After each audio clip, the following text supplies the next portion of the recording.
Alors salut les amis, j'espère que vous allez bien, moi ça va. Là il vient à peine de me saper là. Voilà. Quand c'est sape quoi, c'est qu'il y a une vidéo qui arrive. Et c'est pas toujours qu'il aime me saper, hein. Voilà, souvent là c'est là un bugaré, hein. Ne tenez pas compte de ça, c'est le message que je vais vous donner qui compte, d'accord? Alors aujourd'hui on va parler des choses qui vont vous choquer quand vous allez arriver aux États-Unis. Des choses qui vont vraiment vous choquer quand vous allez arriver aux États-Unis. Donc voilà, installez-vous parce que moi aussi j'aime m'installer. Et puis on se retrouve tout à l'heure. Allez, à tout de suite.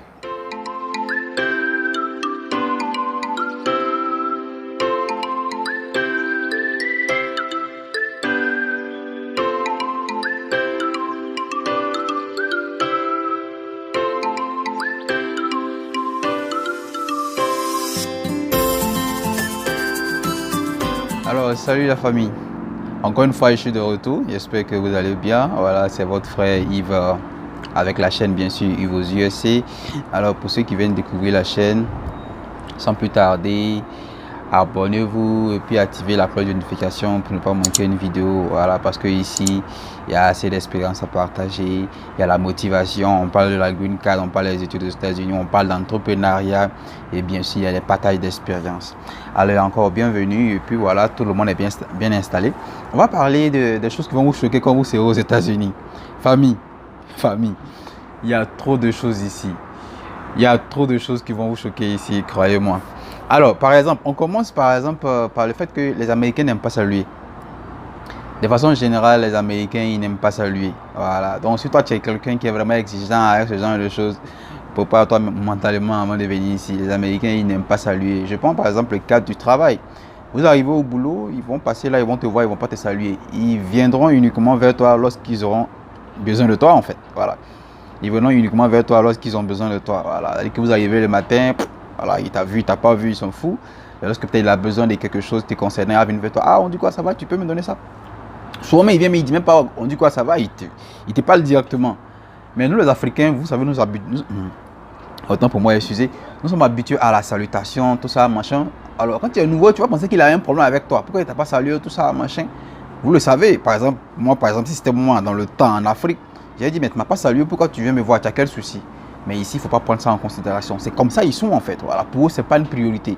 Ce n'est pas important en fait. Ce n'est pas dans notre culture. C'est pas dans leur culture en fait. Vous voyez un peu, voilà. C'est un peu ça. Alors, il y a d'autres choses encore, comme par exemple, voilà, on appelle tout le monde par son nom. D'accord? On appelle tout le monde par son nom. Voilà. Tu es PDG, tu es DG, tu es représentant Afrique, représentant Europe de telle compagnie. Les employés vont t'appeler par ton nom. Voilà. Si tu t'appelles Steve, tu es le DG ou tu es le boss, l'employeur va venir vers toi, il va dire Steve, il y a tel problème dans tel coin. Voilà, si tu t'appelles Franck, tu t'appelles Yves, on dit Yves, il y a tel problème dans tel département, ils ont besoin de toi. Il n'y a pas fait dans monsieur Yves ou bien patron, non. Quelques-uns peuvent le faire juste pour, voilà, c'est tout. Sinon, dans le fond, ils vont jamais te, je vais dire, te suspendre ou bien. Eux-mêmes, ils s'en foutent en fait, ils s'en foutent. Voilà, ils s'en foutent. Et ici même, la plupart même des DG, des patrons, des boss, ils aiment mettre la main à la pâte. Tu n'as jamais vu un boss ou bien un DG d'une compagnie, tout ça, sapé, puis là, s'il regarde tout le monde en train de travailler. Non, non, non. Il sort de son bureau, il est sur le terrain. Peu importe le type de compagnie, tous les patrons sont sur le terrain. Ils travaillent même. C'est pas comme chez nous là. Bon, il ne va pas rentrer dans les détails. Je ne veux pas avoir des problèmes avec quelqu'un. Allez, on évolue. Encore ici, les PD et les lesbiennes. En tout cas, ici, là, ils n'ont pas honte, quoi. Ils s'en foutent, en fait. Ils s'en foutent. Les PD, les lesbiennes, ils n'ont pas honte de leur statut. Ils ne cachent pas ça, quoi. Voilà, je me souviens, voilà, 3, 4 ans plus tôt, je partais à mon premier boulot. Je partais et puis j'ai vu deux lesbiennes en train de s'embrasser. Vous savez, les lesbiennes, il y a un qui fait le garçon et puis il y a l'autre qui fait la fille.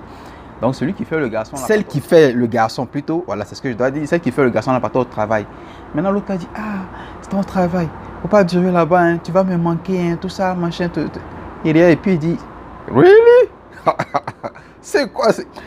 Oh my God, yeah, ça m'a vraiment choqué. Et puis voilà quoi, j'étais là. Et puis j'ai expliqué ça à des collègues de travail. Les gars disent, non, vous laissez, on est habitué. C'est des choses qui sont régulières ici. Hein. On va dire régulières ici. Hein. Voilà, vous voyez, je suis là et dis, waouh, oh my gosh. Oh. Il y a tellement de choses ici. J'ai été, bon, c'est pas victime, puisque c'est pas vraiment un danger. Mais pas deux fois, je suis allé au supermarché. Il y avait un PD, il travaillait en fait même au sein du supermarché. Et je suis en train de chercher mes choses que je vais acheter. Et puis lui, il est autour de moi. Il dit, mais lui, qu'est-ce qu'il me veut? Tout ça, machin. Moi, il y a une femme qui m'a dit que non, on dirait que genre, tu lui plais en fait. Hein. Et puis la femme même m'a dit en fait que tu es mignon et puis tu es bien parfumé, tout ça. Là. Je pense que c'est ça qui l'a attiré aussi, tout ça. Un PD. Il dit, ah, tu aimes ça aussi? Hein? Do you like this? Oh my God, I love it too. Genre, il dit, genre, tu aimes ça? Moi aussi, j'adore ça. Il dit, ah, c'est quoi son problème? Je vais ici, il fait le tour, il est derrière moi. J'étais obligé de me dépêcher pour les deux pareil, ça me gênait, en fait, ça me dérangeait. Vous voyez, il y a des... En fait, votre éducation et puis vos habitudes africaines ne vous permettent pas vraiment d'être confortable avec ce genre de situation, en fait. Vous voyez ce que ça fait? C'est trop compliqué. Allez, on continue. Par exemple, ici, il y a les bisexuels. Vous connaissez ce qu'on appelle les bisexuels, non? Voilà, ça dit un garçon, il peut avoir une copine et aussi avoir aussi, genre... un autre copain mais qui est femme en fait, genre il est PD, donc il est gay en fait, c'est le thème, voilà, il est gay, ça dit il est un garçon avec qui il sort, il est un garçon avec qui il sort, et puis aussi il a sa copine qui est une fille en fait, il gère les deux, il est bisexuel. Pareil aussi pour les filles qui ont leur copine, genre voilà, qui ont une relation amoureuse avec une fille et aussi ont un copain aussi, vous voyez des choses comme ça. Je me souviens très bien comme ça, où une fille qui est venue vers moi, j'étais on est allé au cinéma avec des potes, et puis on est descendu, et puis la fille a dit que donc, elle m'a remarqué dans le groupe, tout ça, machin, moi je lui plais, mais est-ce que, voilà, j'aime les bisexuels. C'est là que j'ai découvert ce truc-là, en fait, c'est quoi bisexuel? Elle dit non, voilà, elle a une copine, voilà, ils ont une relation amoureuse, et puis bon, elle veut aussi que moi aussi je sois sur le côté garçon, quoi, je sois pour ça son copain garçon. Il était là, quoi. Il dit, mais ça sort d'où? Où est-ce que va le monde? Oh my God. Famille, il y a trop de choses. Il y a trop de choses. Et puis, voilà. Qu'est-ce que je lui ai dit? Quand tu fumes pas aux États-Unis, ça, c'est le truc qui m'a vraiment choqué, quoi. On trouve que tu es bizarre. Quand tu fumes pas aux États-Unis, ça dit les collègues de travail, des amis, souvent, parce que souvent à la pause, chacun va à son endroit où il veut, et puis après, on revient pour continuer le boulot. Donc, sinon, allons fumer. Allons quelque part, allons fumer. Je dis, non, moi, je fume pas. La question qui se pose, hey man, what's wrong with you? What is your problem? What's wrong with you? I mean, something's wrong with you. Genre, mon frère, qu'est-ce qui va pas avec toi? Genre, il y a quelque chose qui va pas avec toi, tu as un problème. Ça dit, pourquoi tu fumes pas, tu as un problème. Vous savez, ici dans le Colorado, le marijuana est légalisé. Donc, eux, ils se disent qu'il faut en profiter, il faut fumer, tout ça, machin. Mais c'est pas dans ma culture. Je fume pas. Moi, je fume pas. Mes familles, voilà, il dit, oh, j'ai eu trop de problèmes avec ça, tu vois. Mais voilà, quand tu as une culture, tu as des principes, et puis ton éducation, voilà. Il ne faudrait pas que les États-Unis t'influencent ou bien changent ça, quoi. Que tu conserves tes valeurs, là. Je vous conseille vraiment de conserver vos valeurs quand vous étiez en Afrique, quand vous venez ici. C'est très, très important. Peu importe ce que les gens diront, ça n'engage que. Ça ne change rien sur toi. Tu as ta culture, tu as tes principes, tu as tes règles, tu as ton éducation. Vis avec et évolue. Voilà un peu, quoi. Voilà, et puis il y a plein de choses, par exemple, il y a le fait aussi que ici, il n'y a pas de pitié dans le business, d'accord? Il n'y a pas de pitié dans le business. Tu peux être de façon successive, hein, meilleur employé du mois pendant 6 mois. Mais la seule fois que tu vas commettre une erreur dans la compagnie, ils ne vont même pas réfléchir, ils vont te renvoyer. Ouais, no pitié in business. C'est pas comme en Afrique, tu as fait une erreur. Ils vont dire non, il a été mis en place plusieurs fois, on va le conserver, tout ça, machin. Ou bien tu vas voir peut-être sa femme pour lui demander pardon au patron. Hein. Ou bien voir des gens pour aller le voir. Non, ici, l'histoire de ma famille, ils s'en foutent de ça. Je connais même des collègues qui, qui ont fait un bon moment d'un boulot. Je leur dis, mais tu ne changes pas de boulot. Non, mais ils sont habitués à moi. Oh. Qu'est-ce qu'ils vont penser, tout ça, machin, ils sont habitués à toi. Le jour qu'ils n'ont pas besoin, ils vont te renvoyer. No pitié une business, tu as eu une autre opportunité, il faut évoluer. Voilà, ici, voilà. Là, il faut comprendre ça comme ça, quoi. Tu es dans une compagnie, tu as eu une autre opportunité, tu seras mieux payé, il ne faut pas réfléchir, il faut partir. No pitié une business. Tant que ça peut toi te profiter, il faut évoluer. C'est vrai, il y a la morale qui est là. Il faut les faire dans les règles de l'art, mais il ne faut pas oublier que dans le monde du business ici, no pitié in business. Ici aussi, il y a par exemple le racisme. Voilà, ça, j'ai fait des vidéos là-dessus récemment. Il y a le racisme. Ça ne doit pas vous surprendre, mais ça va vous choquer quand même, puisque vous n'avez pas vécu ça de façon pratique. Je me souviens une fois, je partais encore une fois dans mon ancien boulot, dans mon premier boulot, et j'étais à vélo.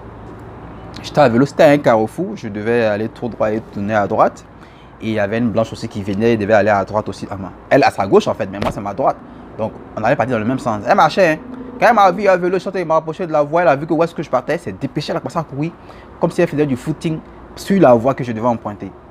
J'ai klaxonné, je lui ai dit de se mettre sur le côté pour que je puisse passer. C'est une vieille blanche, hein. C'est une vieille blanche.